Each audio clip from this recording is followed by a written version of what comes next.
राजीनामा दिला प्राथमिक सदस्य बाबा सिद्दीकींच्या जाऊ दे आता त्याच्यावर नाही बोलत. निष्ठांच्या राजकारणाबद्दल बोलताना आपण पॅरामीटर्स कोणाचे लावावे हा पण महत्वाचा मुद्दा आहे. पण मला असं वाटतं की आधी शिवसेना फोडली, मग समाधान झालं नाही तरी मुख्यमंत्री पद मिळालं नाही, मग देवेंद्रजींनी राष्ट्रवादी फोडली तरी मुख्यमंत्री पद मिळालं नाही.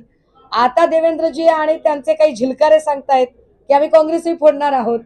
याचा अर्थ असा आहे की देवेंद्रजी नेते घडवण्यामध्ये अपयशी ठरलेले आहे.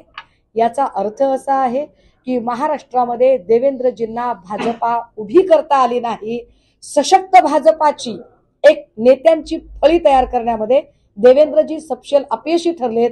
त्यामुळे देवेंद्रजींना वेगवेगळे पक्ष फोडून नेते विकत चोरून किंवा भाड्याने आणावे लागत आहेत.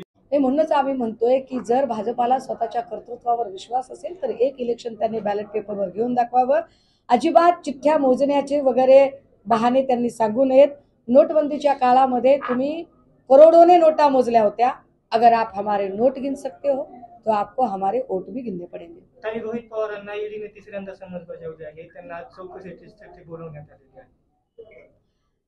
जो कुणी महाविकास आघाडी सोबत राहतोय आणि जो कुणी भाजपला गिव्हअप करत नाहीये अशा प्रत्येकाला ईडीच्या नोटिसा जात आहेत. रवींद्र वायकर साहेबांनाही मध्ये अशा सगळ्या नोटिसा चालू होत्या आणि आताही चालू आहेत. पण समजा जर वायकर साहेबांनी असं ठरवलं की आपल्याला भाजपसोबत जायचे तर मला वाटतं त्या क्षणी त्या सगळ्या चौकशा बंद होतात. कारण व्हिडिओ स्पेशालिस्ट किरीट सोमय्या तोपर्यंतच माणसाला हैराण करतो जोपर्यंत तो माणूस भाजपसोबत येत नाही.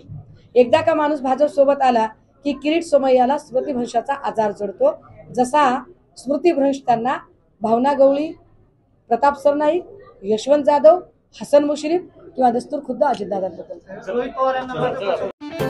रोजच्या घडामोडी पाहण्यासाठी राजकीय दर्शन न्यूज चॅनल सबस्क्राईब करा आणि बेल आयकॉन दाबायला मुळीच